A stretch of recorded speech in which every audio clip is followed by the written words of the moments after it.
Hello and welcome to Book World on Trust TV. Now on this show, we talk with African and international authors, review books and adaptations while inspiring especially the younger generation into inculcating the habit of book reading. I am Sumaya Abubakar and today we will be talking about the book Random Nigeriannaa, a tale of 6 struggles. But let's take a break, and when we come back, you will get to meet the author of this great book. Stay with us.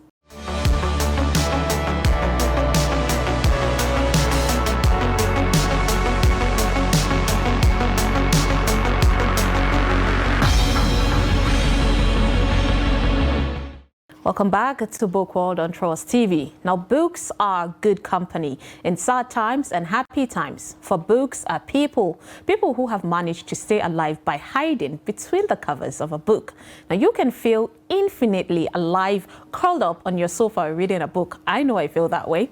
Well, today, our guest for today is a Nigerian writer who holds a Bachelor of Arts and Master's degree in Literature. She's also a public servant, Halima Dalhatu.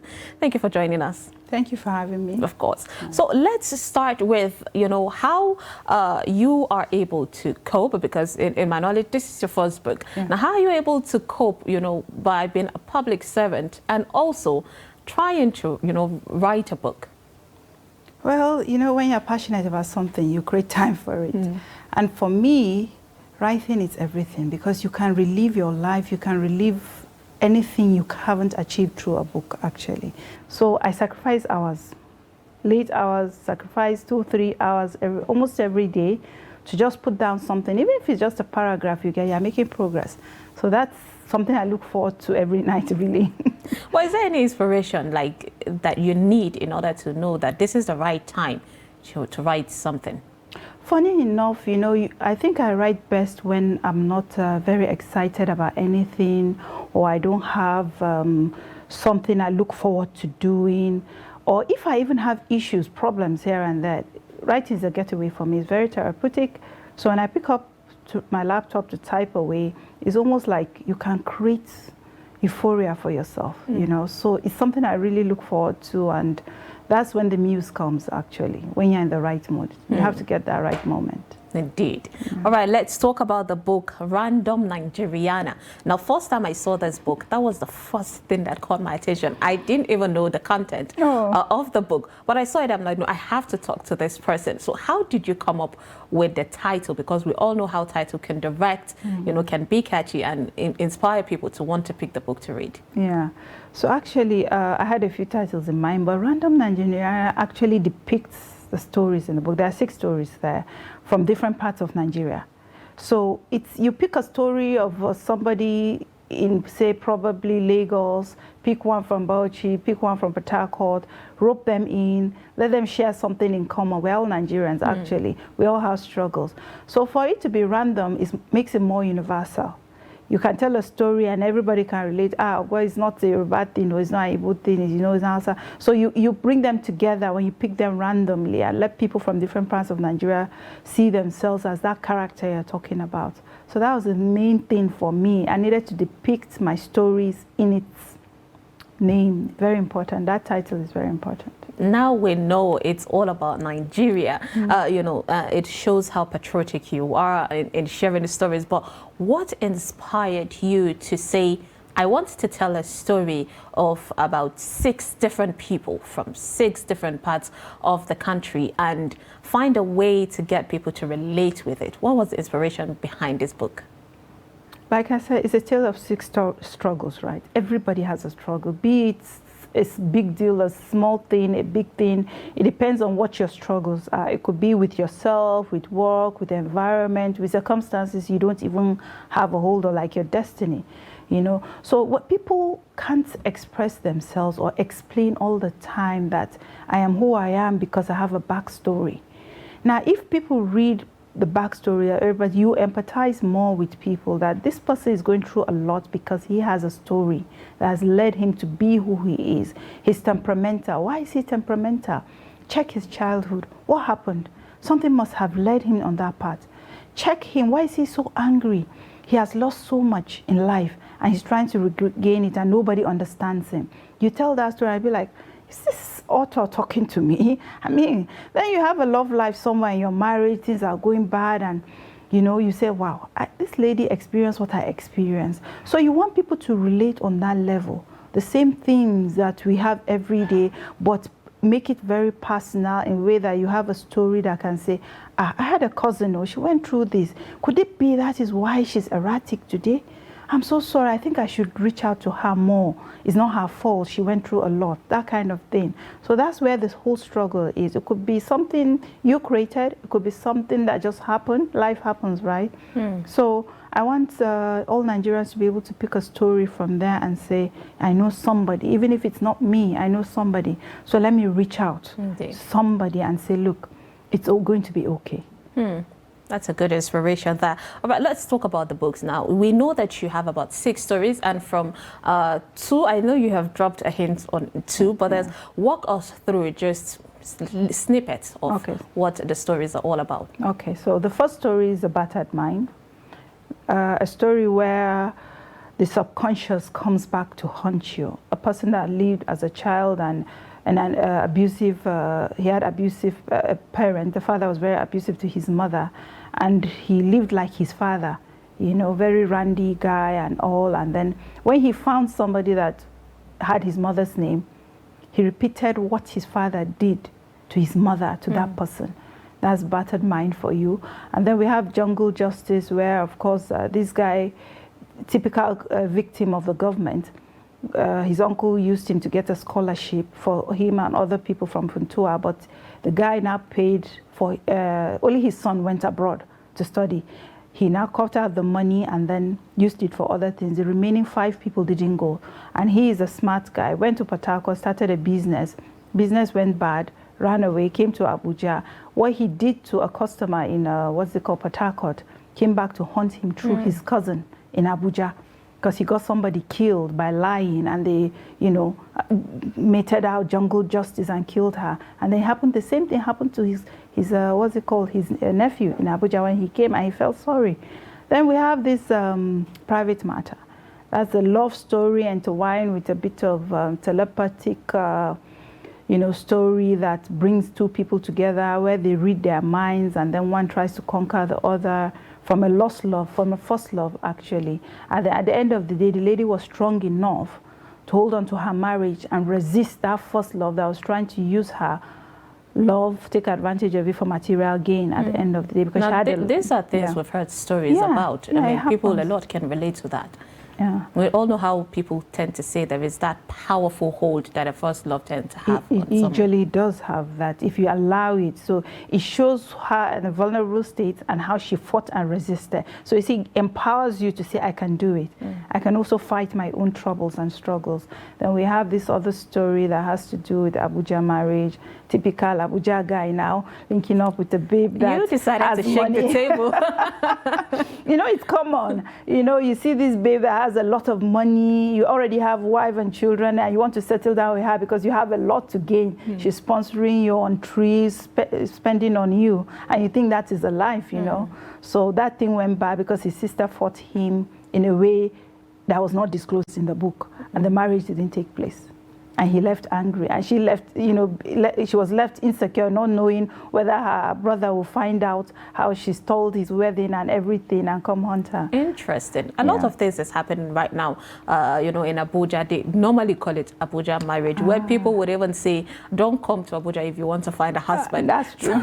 That's true. So yes, this is definitely, so it could be either way. Resonate with every Nigerian. Yeah, it can, you know, it can. Then we have this interesting one, house number 4, where a mastermind, he was in the US studying criminology. A father was a politician. A father was indicted, everything confiscated. He couldn't finish his studies. So he came back with that idea of being a criminal and using it. So when he masterminds robbery, he's always at the top, the best at the game. But it went bad. He lived in these quarters where there are a lot of kingpins like him, and somebody there outsmarted him, and he lost his big fortune that he made from a very carefully, you know, planned robbery, you know. And then the last one is this, it's a bit magical. That's the Blue-Eyed Destiny, where a lady lived for quite a while, couldn't get a life partner, and she, everywhere she goes, people look at her and say, what's wrong with this babe? What's she, And at the end of the day, she found out that probably in her early days, she had an abortion, and that child came back to lead her to her destiny until she found something that was very close to love, which of course was hinted that she grasped it and settled down, but it wasn't really indicated. But it shows that some things we do early in life comes back to haunt us. But then if we are fortunate, that path comes to lead us away, especially if you are repentant, you're sorrowful, your path is cleaned up, and you start afresh. Indeed, all are amazing, catchy story, and it keeps pulling me to, okay, I have not reached this yet, and I cannot wait to read that particular story. All right, so let's talk about, earlier you mentioned that this is your first book, but then you wanted to juggle, you wanted to have about 2 books out. And at this moment, what I cannot even help to think is, how were you able to come up with these 6 stories, to make sure that you were able to publish them at the same time? Some authors would have decided to maybe have different book, for different stories. So how are you able to gather all the materials you need in order to get this book as one?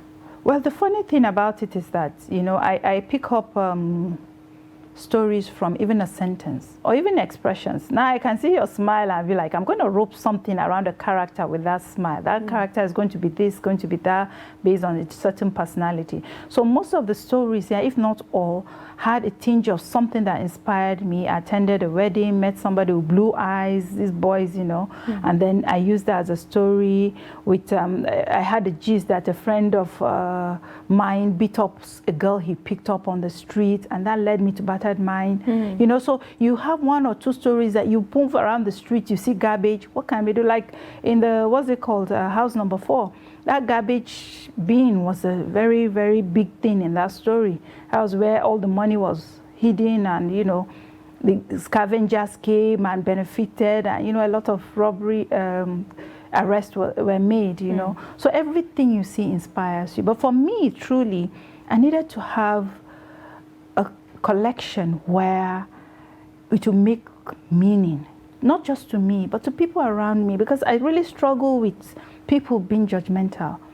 I really struggle with people being judgmental. I always give people the benefit of the doubt, that please, just know what's behind this. That person is reacting for a reason. So the story tries to bring that together and then bring people into perspective. And I think I picked out the stories from my numerous ideas that they should have a random thing that has to do with struggles. And these ones are the best stories that I have from my struggles collection, the general collection of the struggles I have. It's a very beautiful thing. Now, I know that I want to deep dive and talk more about this, but let's take a quick break, and when we come back, we will continue talking with Halimat El-Hatu, the author of Random Nigeriannaa, A Tale of 6 Struggles. Stay with us.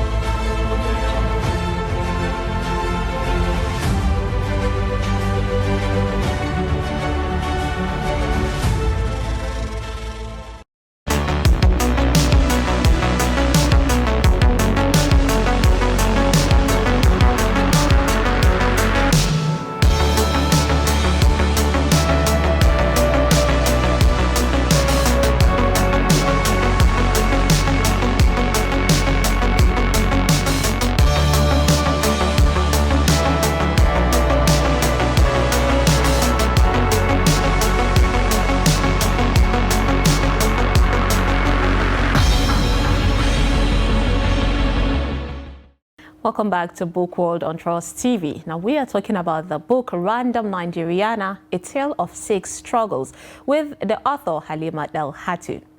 So Halima, you spoke about, where you gathered your inspirations for and all that, where you even mentioned that you want people to have an open mind and give people, a second chance of there might be something that leads to that. So apart from that, what other message do you want people to grab from this book? Because every book that comes with a problem tends to have solution at the end. So what do you wish to tell the viewers, whenever they open the book, this is what they should expect to learn at the end of each story?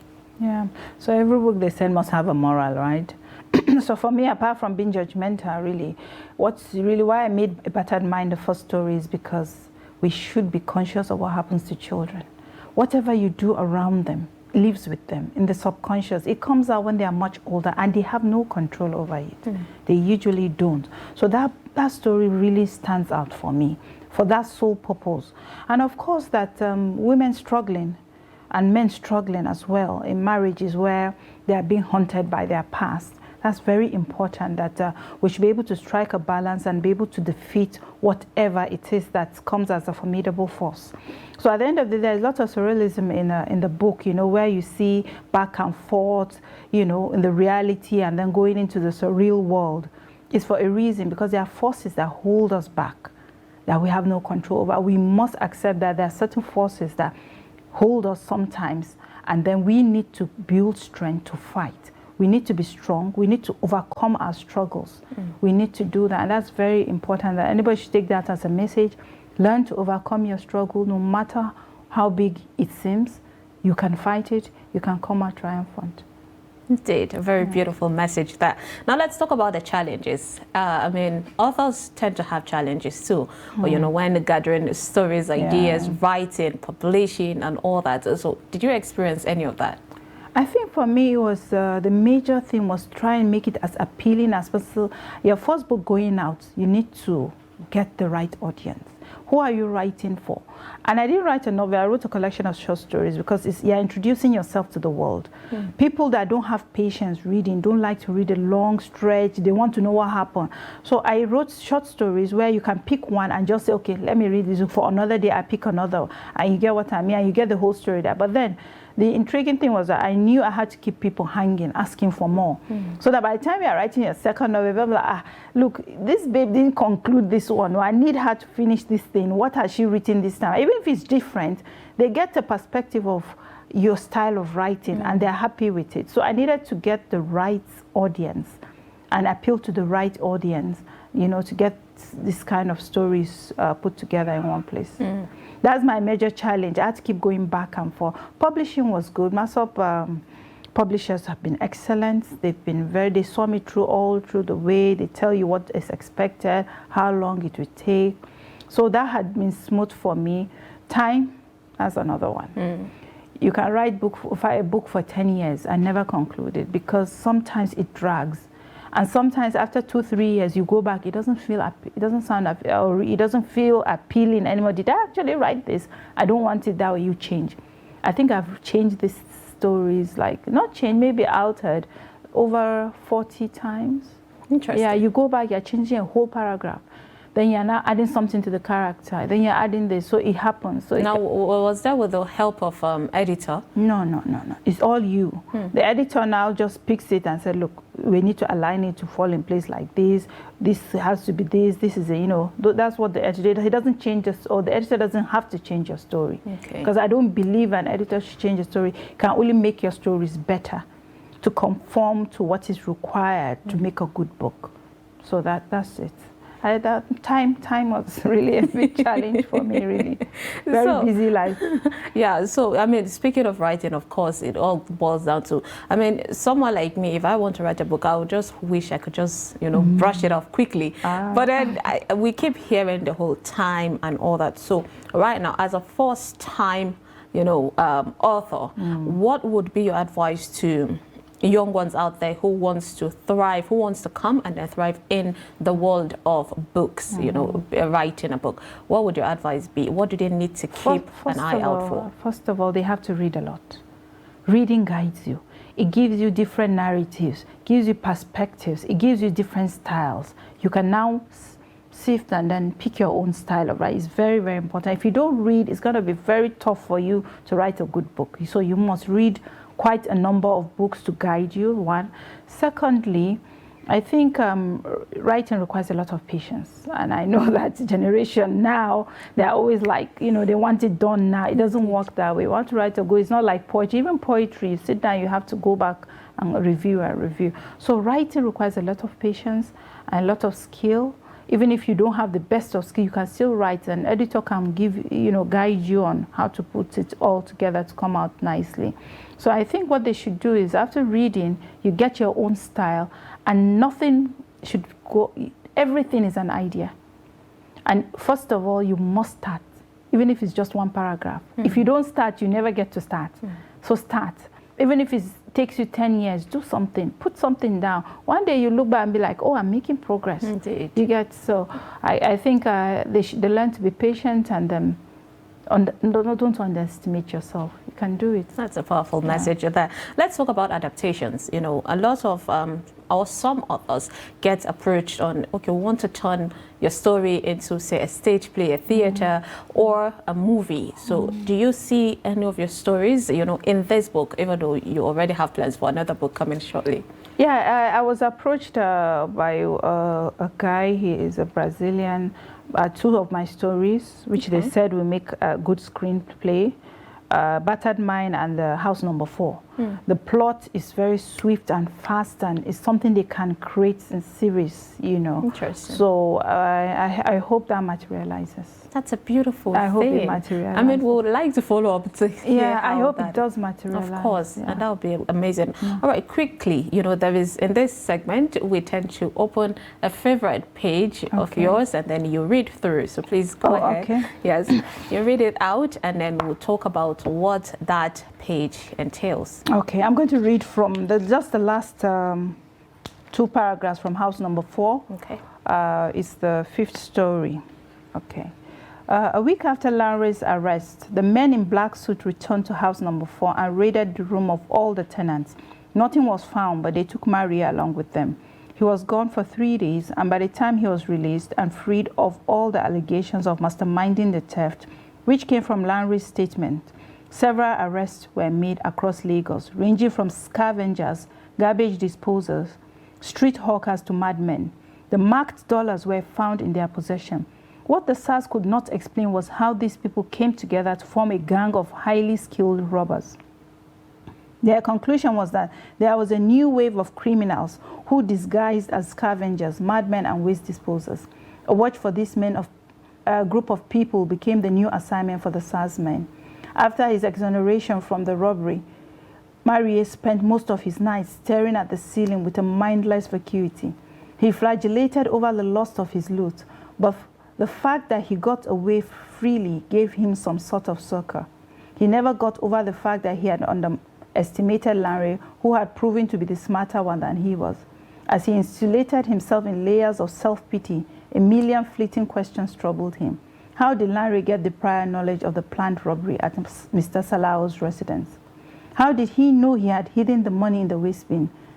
These persistent needing questions left him twisted in confusion. Emitted waves of withered sadness that left him forever embittered. Interesting. I mean, first of all, I heard something about people who disguise, and we've seen stories of blind people, you know, doing drug trafficking and all that. So people disguising as scavengers and all that. Walk us through that, you know. Actually, they didn't disguise. They happened to have the money with them. You know, he planned something, it went bad. He had to find a way to get rid of the dollars he stole. So it's not traced to him. So where else than to go to somewhere in the low towns of Lagos and throw away his loot somewhere, flying all over the place in the garbage? Who else would get it? Scavengers. Interesting. You get those people, madmen, people that would be on the street and they were found with dollars, money that some of them didn't even mean anything to them. They were marked money, but they happened to be the victims. Nobody could trace it to him. Nobody could, because he dumped it in somewhere, and you know, garbage, you know, and then people got it there. Who else? You would never go to a garbage stand and get anything, or even a dustbin. Now, at the end of, you said this is the end of that particular House Number 4. So what are you teasing us to expect a sequel from that? Almost all the stories leave you hanging like that. Interesting. Almost all the story, because it keeps it open for me. If people love this book, which I hope they do, it gives me an idea of what will sell fast for me. You know, appeal to people. For a lot of people, look, when are you concluding this one? Why did you leave this guy hanging? What's happening? What happened to him afterwards? What next? You get what I mean? And now the security men are on their toes, chasing all madmen and scavengers around Lagos, trying to get a group. They think it's a group, a syndicate, which is not. And Larry is there losing. He has lost so much, but at least he's free. He's thankful for that. Interesting. And now this is why we like to bring authors here to talk, to them about their book. That way, before a reader could even grab the book, they would have an insight of what the author is thinking. Thank you so much, Halima Dalhatu, for joining us. It's been a pleasure. Of course. That's Halima Dalhatu, the author of Random Nigeriannaa, A Tale of Six Struggles, of course. Now, like Paul Rand said, you will learn most things by looking, but reading gives you understanding. Reading will make you free, indeed. And that is it on today's episode of Book World on Trust TV. I am Sumaya Abubakar. Thank you so much for watching, and do not forget to always read a book. Until next time, bye-bye.